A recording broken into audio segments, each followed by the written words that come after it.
열왕기상 1장 말씀입니다. 구약 성경 508면입니다.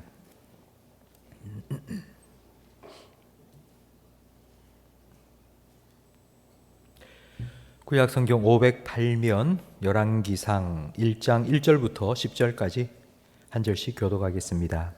다윗 왕이 나이가 많아 늙으니 이불을 덮어도 따뜻하지 아니한지라. 그의 시종들이 왕께 아뢰되 우리 주 왕을 위하여 젊은 처녀 하나를 구하여 그로 왕을 받들어 모시게 하고 왕의 품에 누워 우리 주 왕으로 따뜻하시게 하리이다 하고, 이스라엘 사방 영토 내에 아리따운 처녀를 구하던 중 수넴 여자 아비삭을 얻어 왕께 데려왔으니 이 처녀는 심히 아름다워 그가 왕을 받들어 시중 들었으나 왕이 잠자리는 같이 하지 아니하였더라. 그때에 학기세 아들 아도니아가 스스로 높여서 이르기를 내가 왕이 되리라 하고 자기를 위하여 병거와 기병과 호위병 50명을 준비하니 그는 압살롬 다음에 태어난 자요 용모가 심히 준수한 자라. 그의 아버지가 내가 어찌하여 그리하였느냐고 하는 말로 한 번도 그를 섭섭하게 한 일이 없었더라. 아도니아가 스류아의 아들 요압과 제사장 아비아달과 모이하니 그들이 따르고 도우나 제사장 사독과 여호야다의 아들 브냐 선지자 나단과 시므이와 레와 다윗의 용사들은 아도니아와 같이 하지 아니하였더라. 아도니아가 에느로겔 근방 소헬렛 바위 곁에서 양과 소와 살찐 송아지를 잡고 왕자 곧 자기의 모든 동생과 왕의 신하된 유다 모든 사람을 다 청하였으나 선지자 나단과 브나야와 용사들과 자기 동생 동생 솔로몬은 청하지 아니하였더라. 아니하였더라. 아멘.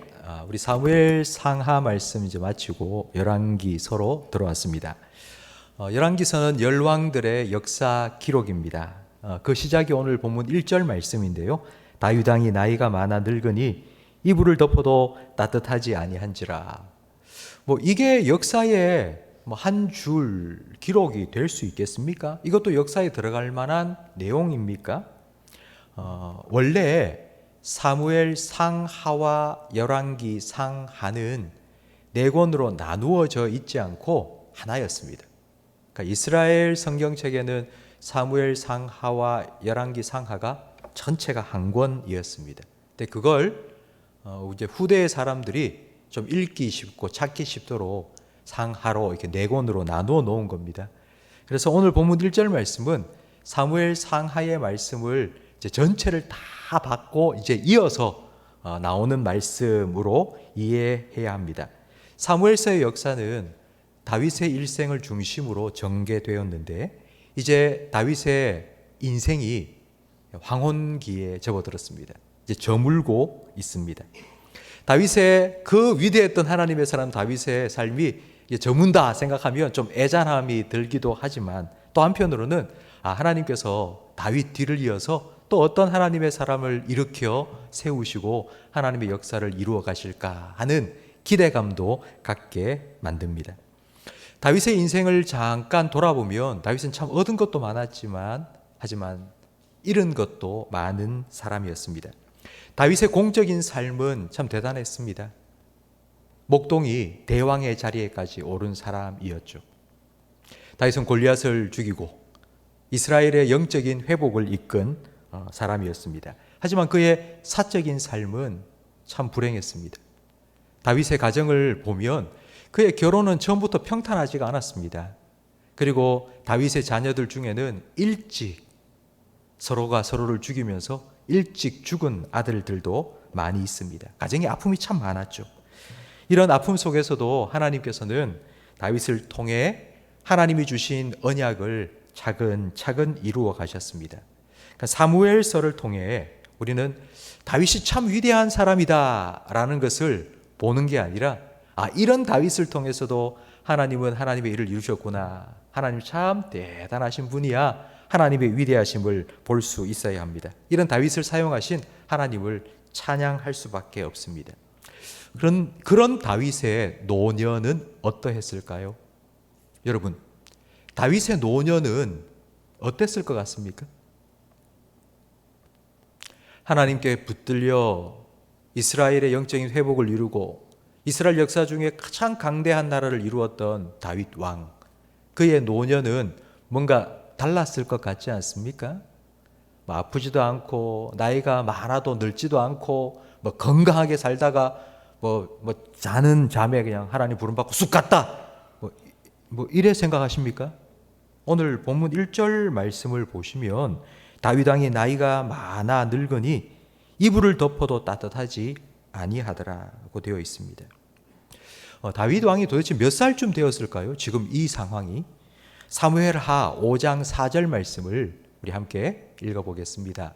다윗이 나이가 30세에 왕 위에 올라 40년 동안 다스렸으되. 30세에 왕이 되었고요. 이제 40년 동안 왕으로 다스렸고 다스리다가 죽었습니다. 그러니까 이제 점점점 죽을 때가 됐죠, 다윗이. 그럼 지금 다윗이 몇 살쯤입니까? 70좀 된 거예요, 70. 이제 70살쯤 됐는데 다윗의 지금 몸 상태가 어떤고 하니 지금 다윗은 이불을 덮어도 몸이 따뜻해지지 않은 것입니다. 그러니까 이 말은 몸이 점점 차가워진다는 뜻이고, 이걸 더 쉽게 표현하면 지금 죽어가고 있다는 것입니다. 몸이 식어가고 있는 거예요. 몸에 온기가 사라져가고 있는 거예요. 이런 다윗 왕을 본 신하들이 한 가지 어떻게 할까 고민하다가 한 가지 방법을 선택했는데, 그게 바로 예쁜 여자를 좀 처녀를 한 명을 다윗 왕에게 탁 주자. 그래서 처녀의 그 따뜻한 온기로 좀 왕의 몸도 마음도 좀 데펴주자 생각을 했습니다. 그래서 수넴 여자 아비삭을 이제 뽑아서 다윗 왕에게 들여보내주고 왕을 모시도록 했습니다. 그러니까 이건 쉽게 말하면 신하들이 다윗 왕을 위해 첩을 구해준 겁니다. 아주 젊은 여자를 다윗 왕에게 첩으로 준 것입니다. 다윗은 요구하지 않았습니다.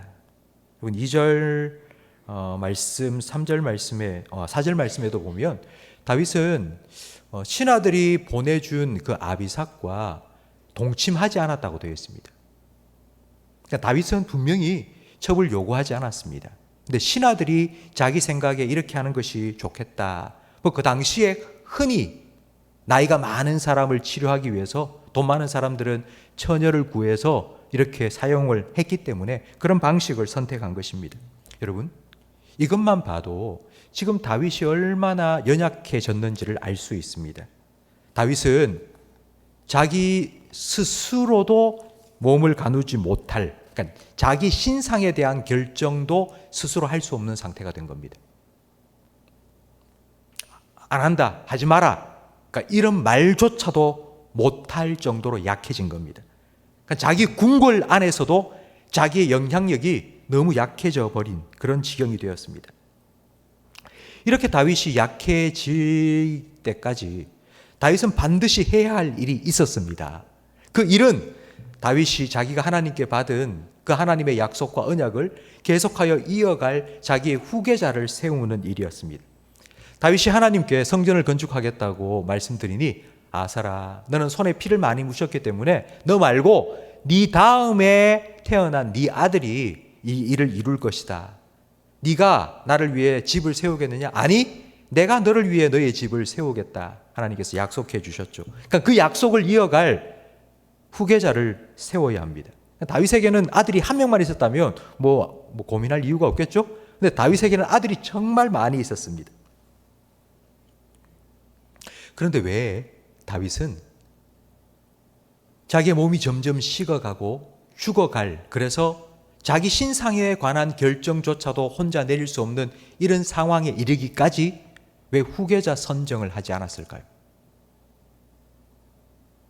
하나님께서 분명히 언약을 해주셨는데, 제가 오늘 말씀을 준비하면서 저는 이게 정말 궁금했습니다. 떠나지 않는 의문이었습니다. 분명히 다윗은 하나님께서 자기 아들 중에 솔로몬을 자기의 후계자로 선택하셔서 자기가 못 이룬 미완의 과업을 이어가도록 하셨다는 것을 알고 있었습니다. 우리 역대하 22장 9절 말씀을 우리 화면을 보면서 함께 읽어보겠습니다. 역대상 22장 9절입니다. 보라, 한 아들이 내게서 나리니 그는 온순한 사람이라. 내가 그로 주변 모든 대적에게서 평온을 얻게 하리라. 그의 이름을 솔로몬이라 하리니 이는 내가 그의 생전에 평안과 안일함을 이스라엘에게 줄 것임이니라. 그가 내 이름을 위하여 성전을 건축할지라. 그는 내 아들이 되고 나는 그의 아버지가 되어 그 나라 왕위를 이스라엘 위에 굳게 세워 영원까지 이르게 하리라. 아멘. 하나님께서는 다윗에게 분명히 솔로몬이 너의 대를 이어 왕이 될 것이고 그리고 성전도 그의 손으로 짓게 될 것이라고 약속해 주셨습니다. 그런데 왜 다윗은 자기 몸이 점점 식어가고 죽어가는데도 솔로몬을 계승자로 세우지 않았을까요? 후계자 선정을 왜 하지 않았을까요? 오늘 본문 말씀에는 그 이유가 나오지 않습니다. 그런데 제가 말씀을 계속 묵상하면서 찾을 수 있는 대답은 딱 하나였습니다. 하나님께서 다윗에게 지금이니까 네가 물러나고 솔로몬을 왕위에 올려라 라고 말씀하지 않았기 때문입니다. 다윗은 자기의 몸이 점점 식어감에도 불구하고 자기의 후계자인 솔로몬을 자기 손으로 왕위에 올리지 않았습니다. 하나님의 때, 하나님의 타이밍을 기다리고 또 기다렸습니다. 영화 배우는 감독의 액션 사인을 기다립니다. 액션 사인이 떨어져야지 움직여야 합니다. 그 전에 자기 멋대로 움직이면 영화 망칩니다. 이렇게 하나님의 역사 속에서 하나님이 액션이라고 사인을 주기도 전에 자기 멋대로 설레발을 쳤던 사람이 바로 아브라함입니다. 하나님께서는 아브라함에게 아들을 주겠다고 약속하셨죠. 다윗의 몸이 식어가는 것처럼 아브라함도 점점 나이가 들어가며 이제 나도 생산 능력이 사라지고 있어. 내가 더 이상 아들을 못 낳게 될 수도 있는데 그 전에 내가 빨리 어떤 조치를 취해서 하나님의 약속을 내가 이루어야지 라고 생각을 한 거예요. 그래서 어떻게 했는가 하면 집에서 데리고 살았던 자기의 종 엘리에셀을 양자로 삼으려고 했습니다.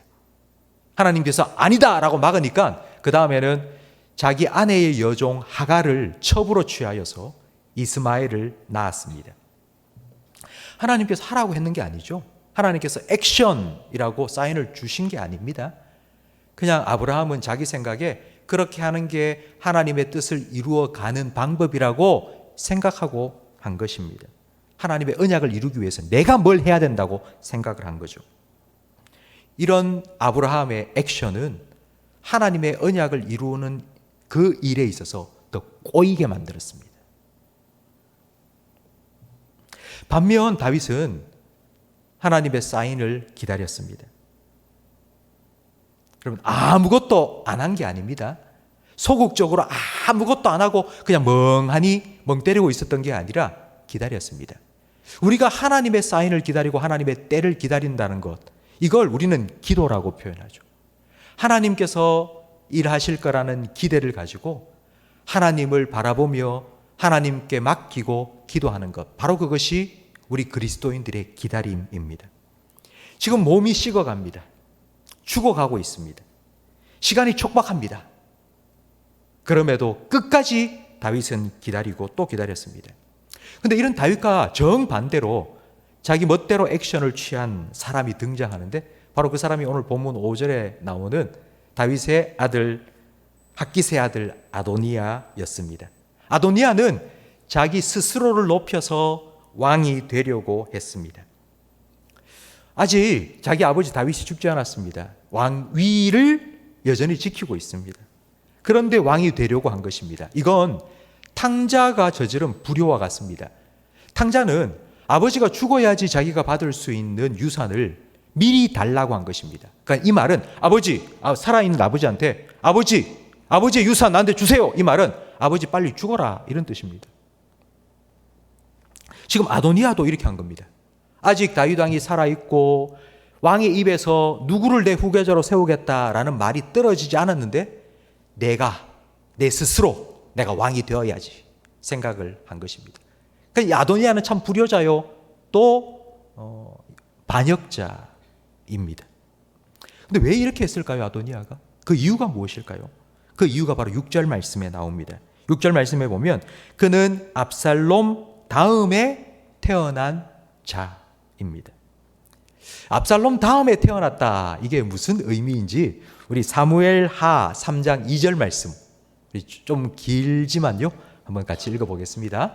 다윗이 헤브론에서 아들들을 낳았으되 맏아들은 암논이라 이스라엘 여인 아히노암의 소생이요 둘째는 길르압이라 갈멜 사람 나발의 아내였던 아비가일의 소생이요 셋째는 압살롬이라 그술 왕 달메의 딸 마아가의 아들이요 넷째는 아도니아라 학기스의 아들이요 다섯째는 스바다라 아비달의 아들이요 여섯째는 이드르암이라 다윗의 아내 에글라의 소생이니 이들은 다윗이 헤브론에서 낳은 자들이더라.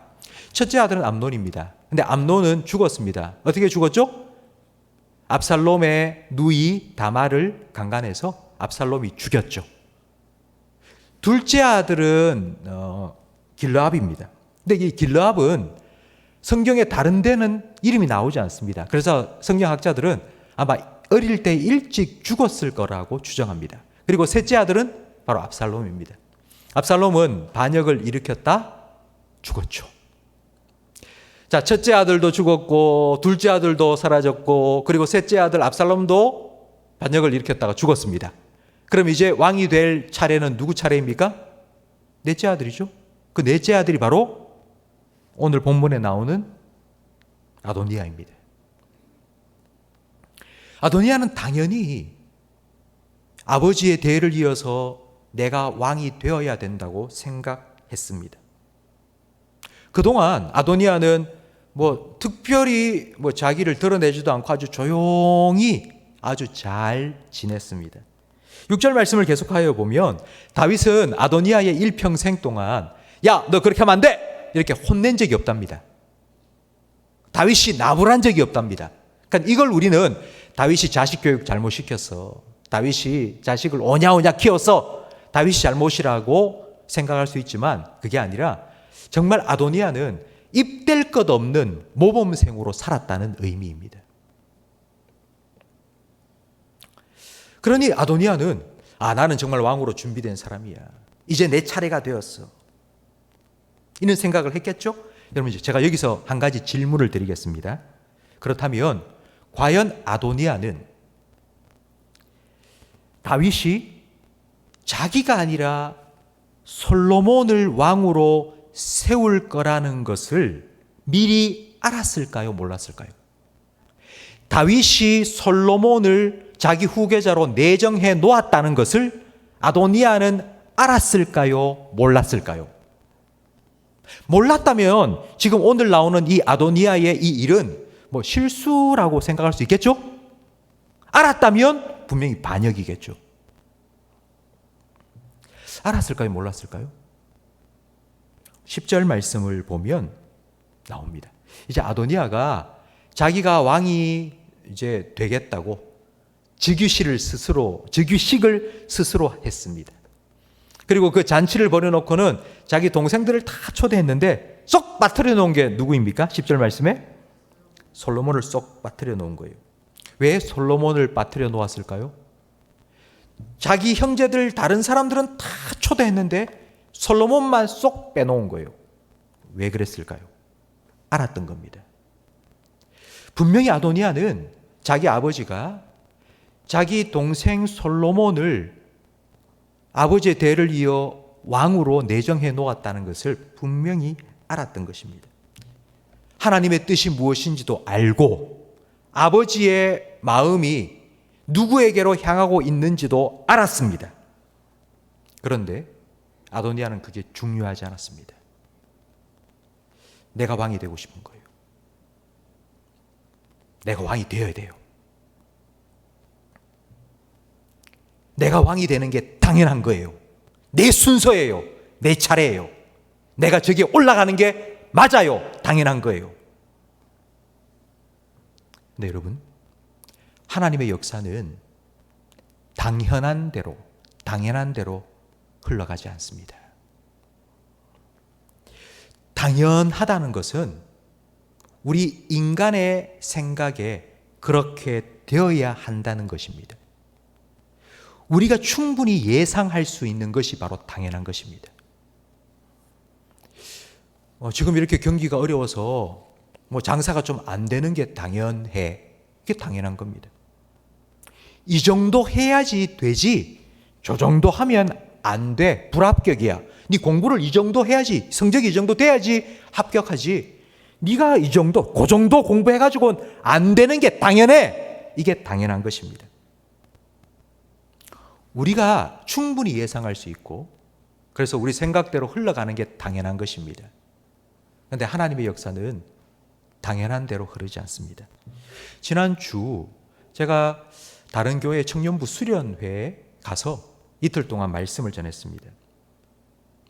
근데 그 청년들 중에 제가 한 청년의 간증을 들었습니다. 직장 다니는 청년인데요.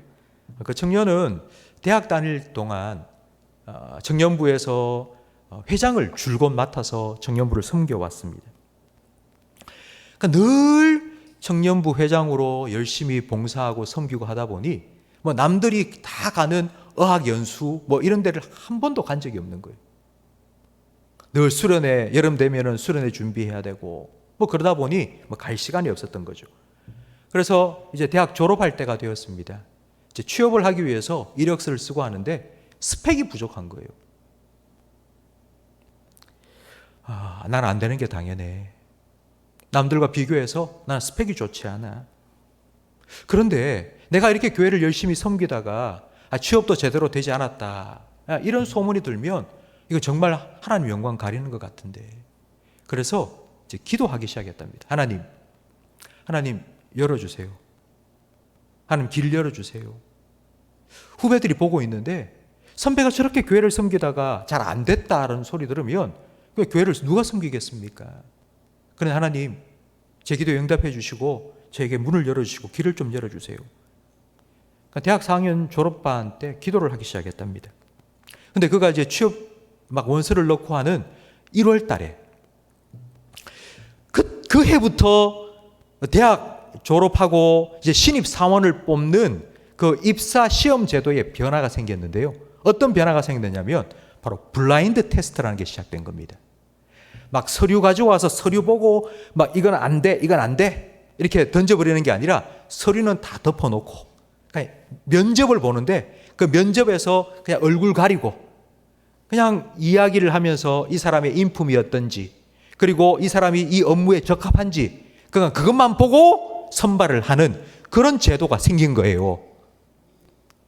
그래서 자기는 자기 스펙으로 안 되는 게 당연한데 그냥 딱 합격을 한 거예요. 그 청년이 앞에서 간증을 하면서 이렇게 말하는 거예요. 이건 내가 한 게 아니라고. 나는 안 되는 게 당연한 것이었다고. 그런데 하나님이 하셨다고. 하나님이 역사하신 거라고.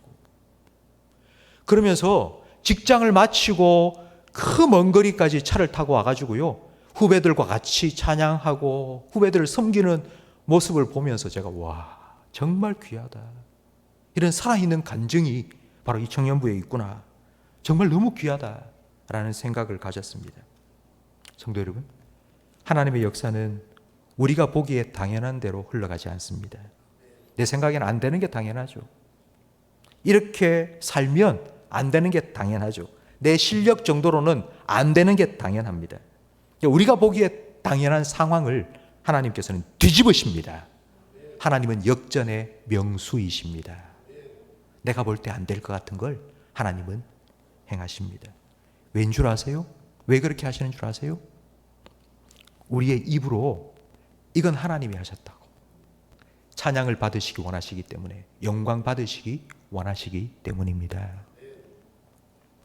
이런 하나님의 역사, 하나님의 일하심을 보기 위해서 우리가 해야 할 일이 있습니다. 뭘 해야 되느냐? 뭘 해야죠? 기다림입니다.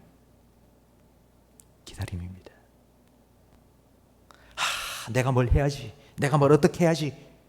여러분, 그 설레발치지 말고 기다려야 됩니다. 그냥 아무것도 안 하고 멍 때리면서 가만히 있는 게 기다리는 게 아니고요. 제가 앞에 말씀드렸죠. 하나님이 하나님의 때에 하나님의 일을 이루실 것이라는 것을 기대하고 기도하는 것이 성도의 기다림입니다. 그렇게 기도하면 하나님께서 하나님의 역사를 이루어 가십니다. 이것이 역사입니다. 이것이 사무엘 상하와 열왕기 상하에 이 역사를 기록한 이유라고요. 내가 상황 판단하고 지금 내가 해야 될 상황이라 여러분 그렇게 하지 마세요. 우리의 인생의 감독 되신 하나님께서 액션! 신호를 줄 때까지 움직이지 마세요. 기다리세요. 그래야지 우리는 하나님의 때에 하나님의 쓰임 받을 수 있고 우리의 삶에 우리의 입술에 이건 하나님이 하셨다고, 이건 하나님의 역사라고 그런 간증과 그런 찬양이 우리의 삶을 통하여 흘러나오게 될 것입니다. 그런데 오늘 본문의 아도니아는 기다리질 못했습니다. 아도니아는 내가 왕이 되어야 되겠다. 나 스스로 왕이 되어야 되겠다 결심을 하고요. 자기 스스로 그 때를 정했죠. 그리고 즉위식을 했는데 어떻게 그 왕이 될 준비를 했는지 5절 말씀에 보면 이렇게 말합니다. 병거와 기병과 호위병 몇 명요? 50명입니다. 여러분 호위병 50명 가지고 반란을 일으켜서 왕이 될 수 있겠습니까? 너무 작은 그런 세력 아닙니까? 그런데 어떻게 왕이 될 준비를 할 수 있었다고 할 수 있습니까? 그 이유는 7절 말씀에 보면 나옵니다. 뭔가 믿는 구석이 있었는데요. 7절에 보니 이 아도니아와 같은 편에 섰던 사람 두 사람이 나오는데 바로 요압과 그리고 제사장 아비아달입니다. 요압은 다윗의 군대 장관이었습니다. 그러니까 국방부 장관이죠. 그리고 아비아달은 제사장입니다. 그러니까 군대와 종교를 이스라엘의 가장 최고의 권위자였던 그 두 사람이 지금 아도니아와 함께 한 것입니다. 여러분, 이 요압과 제사장 아비아달이 다윗을 배신하고 의리 없이 배신했다 이렇게 우리가 생각할 수 있는데 분명히 이 두 사람은 다윗과 함께했던 최측근이었습니다. 다윗이 힘들고 어려운 순간에도 늘 그와 함께 있었던 사람이고요. 이 말은 다윗이 하나님께 받은 다윗 언약을 이 두 사람도 분명히 알고 있었다는 것입니다. 그러니까 아도니아가 왕이 되는 게 아니라 솔로몬이 왕이 되어야 된다는 것을 분명히 이 두 사람도 제사장으로서 군대 장관으로서 알고 있었어요. 그런데 정반대로 아도니아 편에 선 거예요. 하나님께서 이들을 막지 않으셨기 때문입니다. 왜냐하면 하나님께서 요압과 제사장 아비아달을 멸하시기로 작정하셨기 때문입니다. 요압은 무죄한 피를 너무 많이 흘렸어요. 다윗의 명을 어기면서. 그리고 이 제사장 아비아달은 여러분 잘 아시는 엘리 제사장의 손자입니다. 하나님께서는 엘리 제사장에게 이렇게 저주하셨죠. 너희의 가문에 늙은 자가 없을 것이라고. 그러니까 하나님께서는 이 두 사람이 멸망의 길, 심판의 길로 가고 있는데도 막지 않으신 거예요. 왜냐하면 하나님께서 그들을 심판하기로 작정하셨기 때문에 막지 않고 그냥 내버려 두신 것입니다.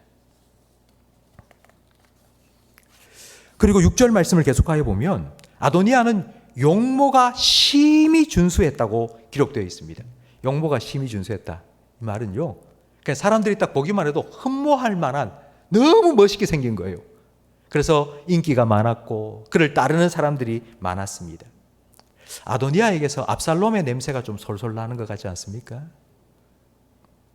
그의 운명이 어떻게 될 건지 조금씩 보이지 않습니까? 아무튼 여기까지만 보면 이제 아도니아에게 나라의 왕권이 확 넘어간 것 같다 생각이 듭니다. 어쩌면 압살롬이 반역을 일으켰을 때 피바람이 분 것처럼 또 그와 같은 일이 반복되지 않을까 걱정이 됩니다. 근데 오늘 본문에 보면 이제 열왕기 상의 주인공이 될 솔로몬은 등장하지 않습니다. 솔로몬은 한마디도 하지 않고 아무런 액션도 취하지 않았습니다. 분명히 자기가 왕이 될 거라는 걸 솔로몬도 알고 있었죠. 그런데 민심은 아도니아에게 다 향하고 있습니다. 그걸 옆에서 지켜본 솔로몬의 마음엔 조바심이 생겼을 겁니다. 자기는 분명히 왕으로 아버지로부터 왕이 될 거라는 말을 들었는데 아도니아가 왕권을 잡으면 자기는 분명히 죽임을 당할 수밖에 없습니다. 자기가 왕으로 내정되어 있는데 다른 사람이 왕이 되면 자기는 죽어야죠. 이 사실을 알고 있으니 얼마나 또 불안했겠습니까? 그런데도 솔로몬은 가만히 있습니다.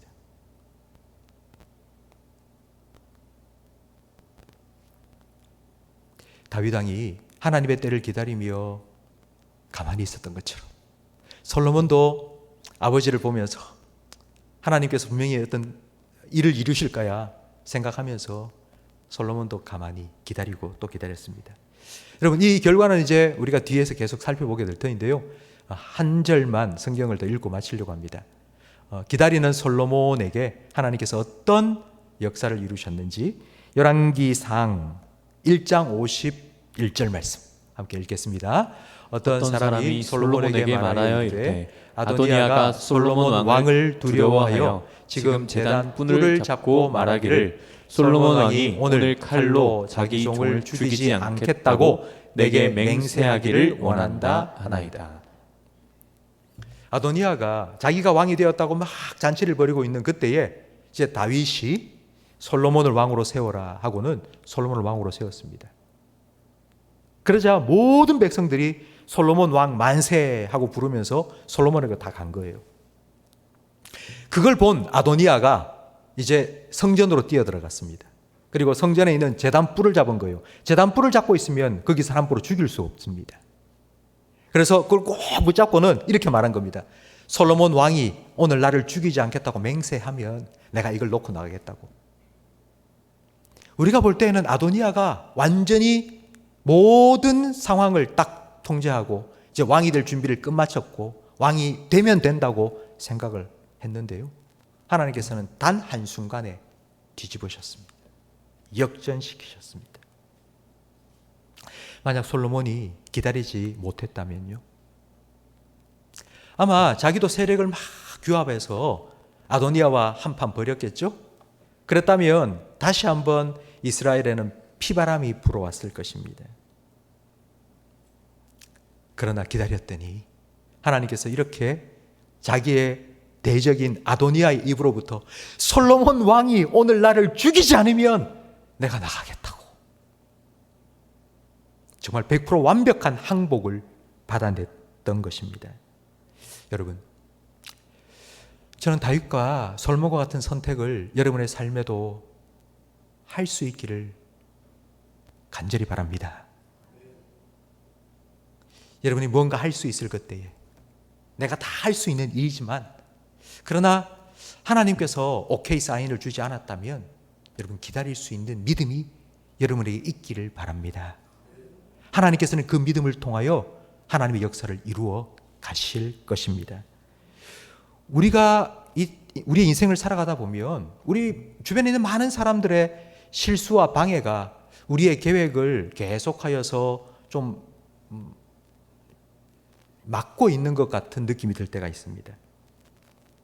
그러나 그때에도 하나님의 역사는 강물이 흘러가듯이 흘러가고 있음을 믿으시기 바랍니다.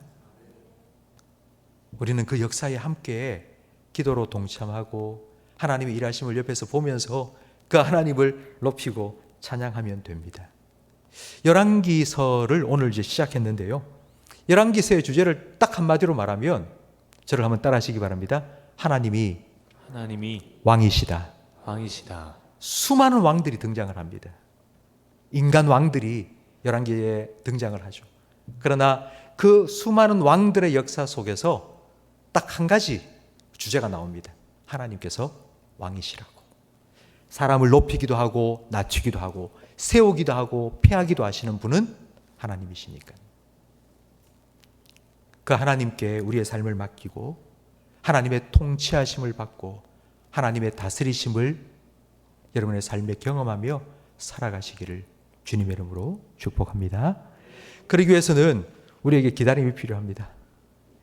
아무것도 안 하고 멍 때리는 게 아니라 하나님이 일하실 것을 기대하고 하나님 역사가 이루어진다는 것을 믿고 그 하나님께 기도하며 기다리는 것, 바로 그것이 우리의 기다림입니다. 기도하시고 기대하시고 기다리며 하나님의 역사를 보시고 그 하나님께 영광과 찬양을 올려드리는 복된 삶을 살아가시는 저와 우리 모든 성도님이 되시기를 주님의 이름으로 축복합니다. 기도하겠습니다.